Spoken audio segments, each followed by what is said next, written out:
On a Wednesday, I have a guest that's going to be coming to us live via Zoom. We're going to be talking about the Combat Sports Coverage event. It's taking place May 1st. You can go to combatsportscoverage.com to learn more information and how you can be in attendance or check that out on pay-per-view. Here we go. Good morning. This is KHEA Radio, 99.5 FM. It's Kickstart. My name is Gardy, and I have a guest who's going to be joining us via Zoom. I'm going to let him introduce himself and then share what he has going on. Hey, good morning. Hey, what's going on, guys? It's Thomas Galdenzi with Combat Sports Coverage. We're here today to talk about our upcoming submission-only grappling event that we have going live this Saturday afternoon in Tomball, Texas. It starts at 12 p.m. and it'll end around 4-ish. We have a $4.99 pay-per-view, and you can also get your tickets $24.99 at combatsportscoverage.com. It's a stat card. We have our 3-versus-3 team duels for $1,000, and we have 3 super fight champions that we'll be crowning. We also got some UFC, Bellator veterans on the card, and it's going to be an epic night of submission grappling. You know, some UFC and Bellator alumni. I also saw that you have Mona Bailey on the card as well. There's some there's some great talent on the card, right? Oh, yeah, definitely. Yeah, Mona Bailey. She's going for a 125-pound no-gi purple belt super fight title. The belt. Here's one of the belts right here. She'll be going for the title. She has a hard match against Carolina Cordova, but Mona is a phenom. She's a high-level grappler. She's only 16 years old, but she's been tapping out adults for a long time. She has basically all the local promotion team and adults championship belts. So it's an honor to have her battle for our belt. And she definitely has a tough match coming up versus Carolina Cordova. So the tournament that y'all have is a 3-on-3. You know, what's that format look like? So it's a 3. So our tournament right here, we have our tournament right here, which is going to be a 4-person tournament, but each team will have a 3-on-3. They will be battling. So it's kind of strange because they're not predetermined who they're battling. So we'll have weigh-ins, which is a team weigh-ins, and they'll have to weigh in at 540 pounds. So most of the guys are going to come in at 180. Some teams have guys coming in at 220, but then that means their other competitors will be coming down at like 155 pounds. So some of these matchups, we will see some size difference.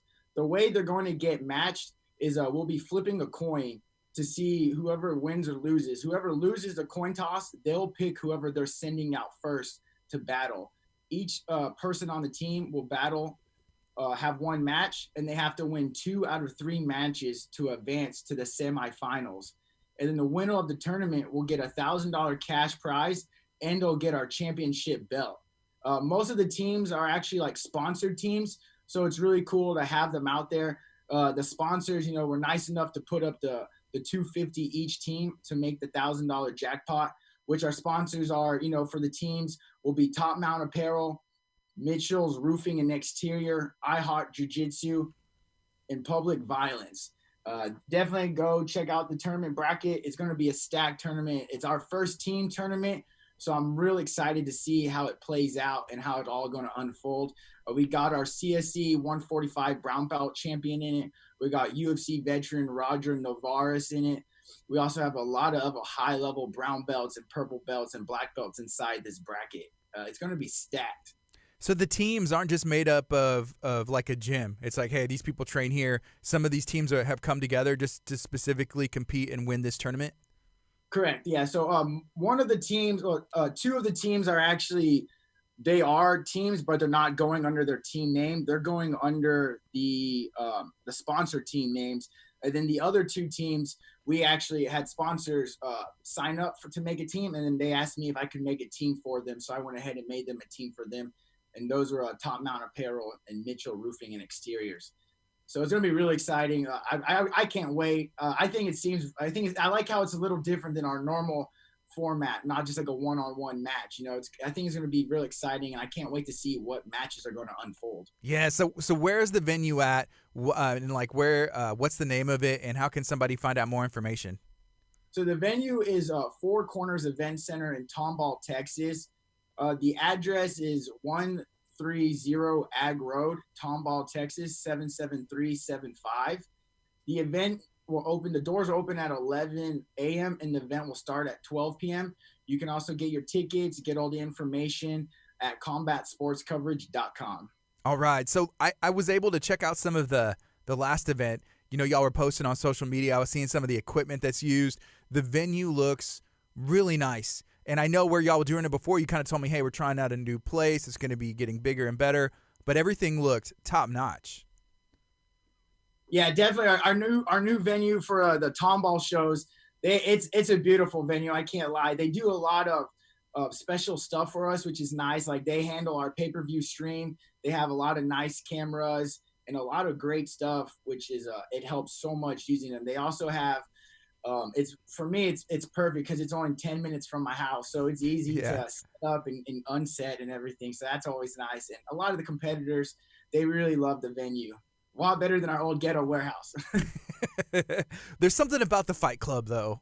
Maybe I'll need to bring one back. Like every once and again, it's like, hey, this one's going to be streamed only, limited audience. It kind of gets people, you know, maybe feeling like back to their roots or something. I don't know. I totally agree. That's definitely something we're definitely going to do. Have like a throwback event, probably like once a year. It pretty much would be just more for fun because it's just, it would be tight just to go back to the beginning and the roots. Okay, here's a comment that came in and said, hey, I love the background. I need to ask you, are you in Tomball right now? You may be like in New York City. That's a cool backdrop. Yeah, you know, I'm in a combat sports coverage studio right now. I'm just joking. It's a nice little backdrop I have. I think it looks cool. It does. You know, with last year, Zoom took off a lot of like meetings, and it was interesting to see as people started to learn to use the virtual backgrounds. They're like, hey, I need to have something set up so it looks like I'm somewhere, not just like my wall or there's like a couch or something like that. But it looks good. It adds a lot. I agree with you. Yeah, exactly. When I used to do my podcast, we didn't have really, Zoom wasn't a thing back then.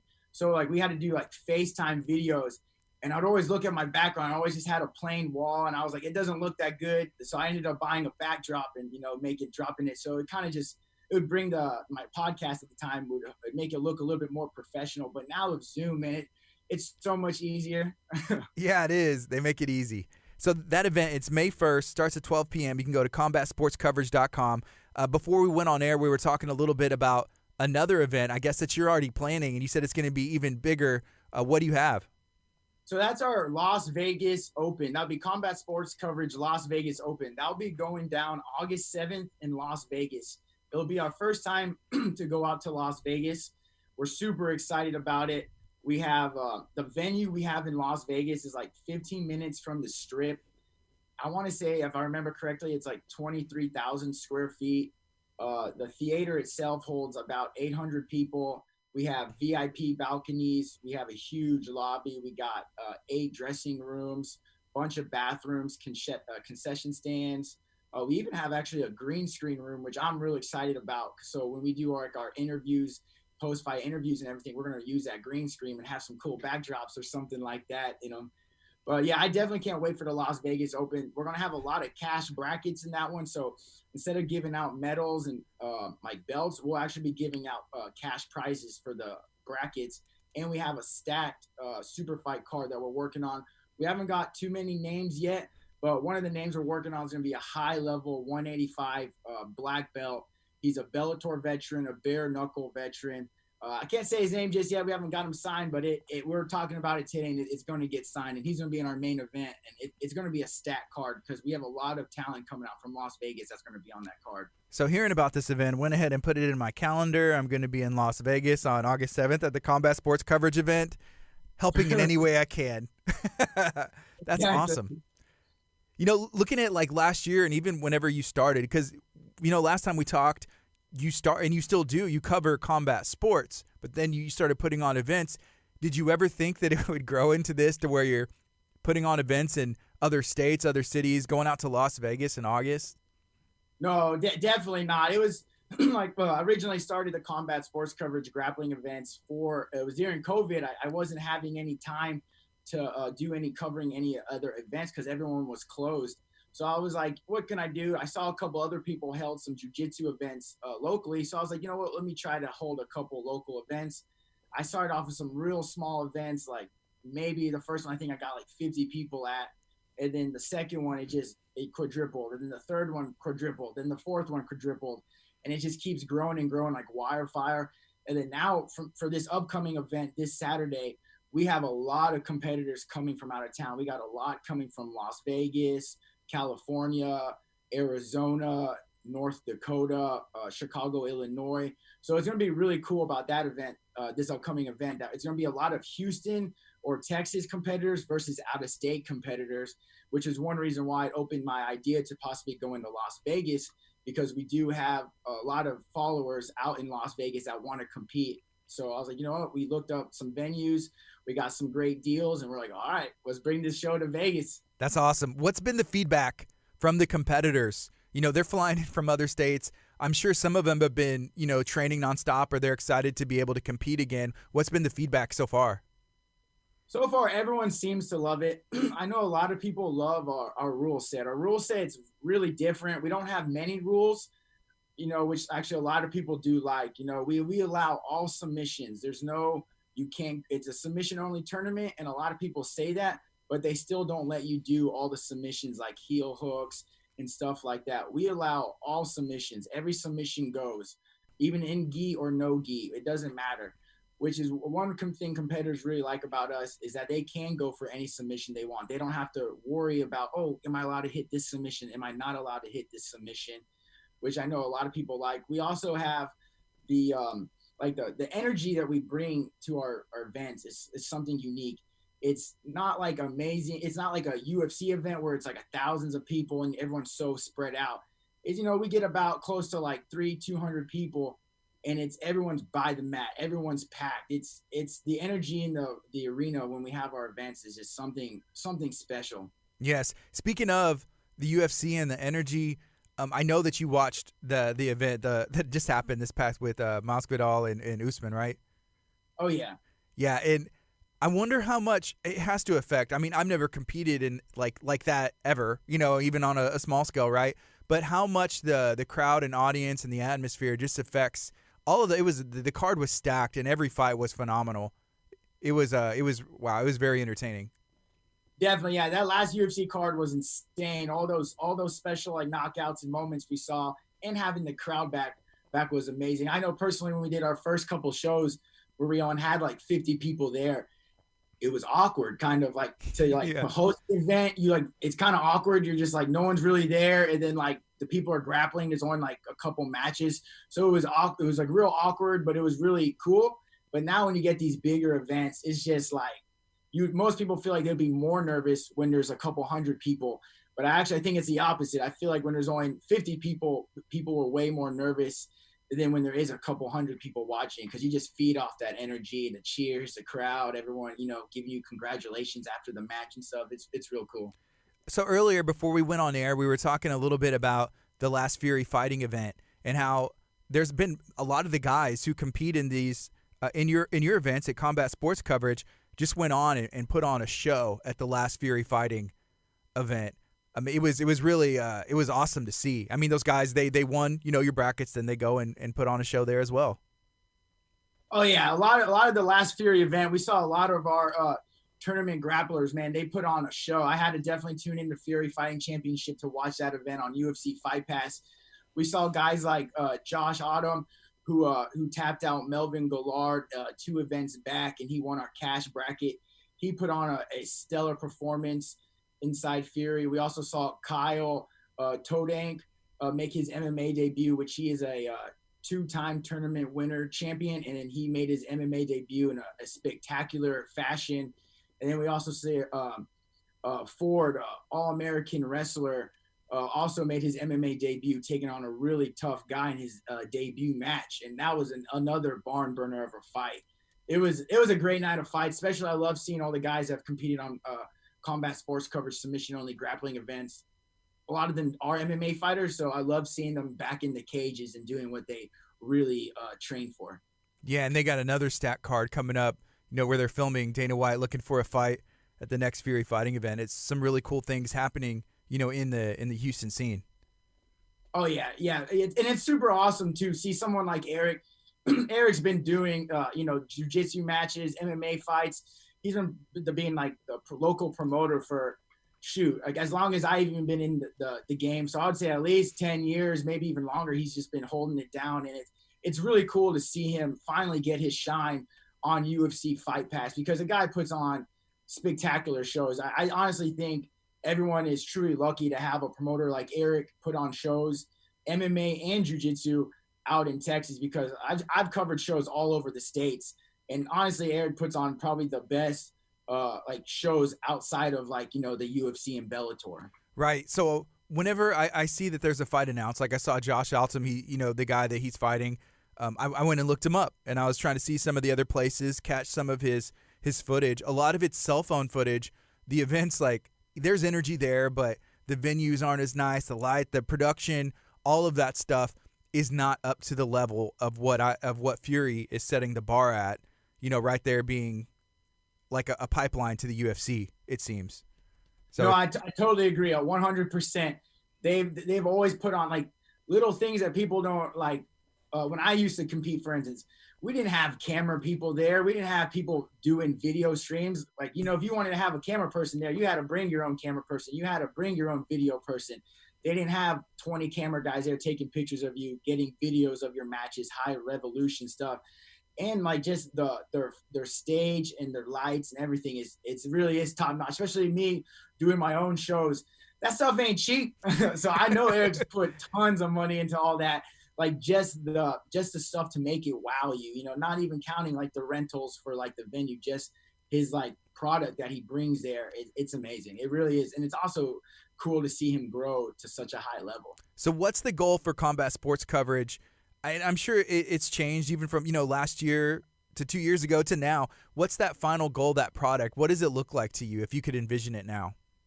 Man, one day I would love to get our grappling events, on like a big platform like UFC Fight Pass. They're the ones I'm really trying to get it on. Flow Grappling and all the other ones, they're cool and all. I've talked with them a little bit, but I don't know. I'm an MMA guy. I'm a UFC guy, ride or die. So I would love to get it one day on UFC Fight Pass. If we can get our jiu-jitsu events streamed on there, that would be amazing. And hopefully it will happen. If not, we'll just keep doing it on combatsportscoverage.com. We keep looking to grow our events. We'll be having, like I said, we'll have our August 7th event in Las Vegas. We'll be back in Tomball in October. And then we're looking into going some other states outside of Las Vegas in Texas also. So you got this event coming up May 1st, August 7th in Las Vegas. Besides those two, are you trying to do any more events this year? And if so, how many? Yeah, so we also have in October, I want to say October 3rd or 2nd, we'll be back in Tomball, Texas. And then after that, we're going to plan another end of the year show for December. We're not 100% sure yet, but we're looking at possibly South Carolina. Yeah, South Carolina. Okay. Have you covered any events out there before? I've covered a few. I've covered tons in Florida, but I have a good sponsor out in South Carolina, which they kind of want to partner up for the event. So I think that's one reason I would mainly bring it out there. Yeah, I've been there a couple times before. Some of my brother-in-law likes to go out there, and so they always weasel these trips, which I'm not complaining because it's beautiful. It's a great state. But next time that I go, I'm gonna make sure I go check out the local like combat scene. Like what's going on? Where's the jiu-jitsu gyms or some of any local promotions or anything like that? Definitely. Yeah. So right now we're talking about the combat sports coverage event is taking place May 1st, 12 p.m. There's going to be a tournament. Kind of walk us through, I guess, what that looks like one more time. What can somebody expect if they purchase that on pay-per-view or buy a ticket and come out? So the pay-per-view will be from 12 to about 4. It's only $4.99, and you can get it at combatsportscoverage.com. The beginning 12 to 1:30, we'll be having our white/blue belt tournaments. So they'll be on one giant mat, but we'll have 2 matches going down at one time. So it's a little confusing to watch when you're watching the pay-per-view, but it is real cool because you'll be seeing tons of matches. And then at 1:30 p.m., we start our team duel for $1,000. Which is going to have the teams all battling, and then that will end at roughly around 2. And then at 2 p.m., we'll start our super fight card, which will have about 15 super fights, and then we'll also have 3 super fight titles. We'll be crowning some new champions. The champions in the main event, we will see Henrique taking on Chris, which is going to be an amazing 145 black belt super fight title. We'll also see Kamori Anderson, who is our 185 Grand Prix cash bracket winner, and he'll be battling Mike Horlick for the 185 brown belt super fight. And then we'll also see Mona Bailey taking on Carolina Cordova for the 125-pound purple belt no-gi super fight title, which all those main events and super fight titles, high-level grappling right there, and you definitely want to tune into Combat Sports Coverage to watch this amazing event. Which one of those super fights do you think will be the fight of the night? Is there one that you think is going to be the most entertaining? Yeah, I would probably have to say the main event one for the black belt title. We'll see Carlos Henrique versus Cristobal Chavez. Carlos is actually 1-0 inside of Combat Sports Coverage. He pulled off a 43-second submission heel hook maybe 3 events back to earn his title shot. And he'll be taking on 10th Planet El Paso black belt Cristobal Chavez for the 145-pound super fight title. Both these guys are very high-level grapplers. Both of them are coaches. One is from El Paso and the other one is from Houston. And that match, I think, is going to be a barn burner. Both guys love to finish. Both guys have crazy submissions. So I think that one's going to be probably one of the best super fight titles. I think that one's just because they're both just so evenly matched, black belt. Okay, so one more question. Earlier you were talking about the submission-only, events that all submissions are legal. Everything goes. Does that even work for the white belts and the blue belt bracket stuff? Yeah, we actually we allow it also for the white and blue belts. That's another thing. A lot of other promotions definitely won't allow that for white belts, like heel hooks, or blue belts sometimes, especially in gis. But we allow it all because I think it just gets too confusing when you're like, oh, if you're in this, you can't do it. If you're in this bracket, you can't do it. It's just, I like to just keep the rules all the same for everything. Are the competitors, are they excited to be able to do that? Have you listened or heard any feedback as far as that goes? I know all the competitors that I personally talk to, they love it. When they hear they can do heel hooks, that's one reason why some of our competitors pick our tournaments over, the bigger name tournaments, because they can do the heel hooks. So especially nowadays in jiu-jitsu, leg locks and heel hooks and, stuff like that are super important. That's like the main thing in jiu-jitsu everyone's working on getting better at. Yeah. So it's kind of pointless if you don't allow them. Yeah. No, I agree. Then you just have to learn it, because I know, I'm a white belt, right?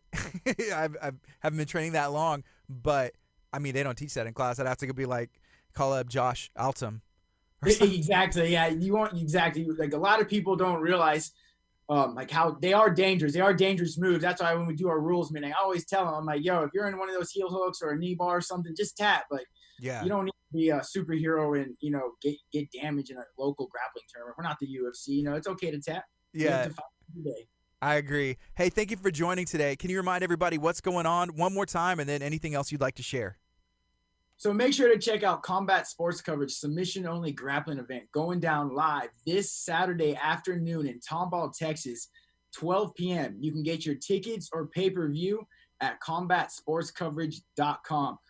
We'll be crowning 3 new super fight champions, and we'll also be crowning a team champion for $1,000. This card is stacked of black belts, brown belts, purple belts, UFC veterans, Bellator veterans, and more. Awesome. I love it. Hey, thank you for hanging out this morning. I appreciate you. Thank you. And thank you again for having us on your show and giving us some of your time. And everyone definitely needs to make sure to be watching all the content that you're making, because you always have great interviews. You always have great videos coming out. And I definitely recommend everyone to go check y'all out. Thank you. I appreciate that. This is KHEA Radio 99.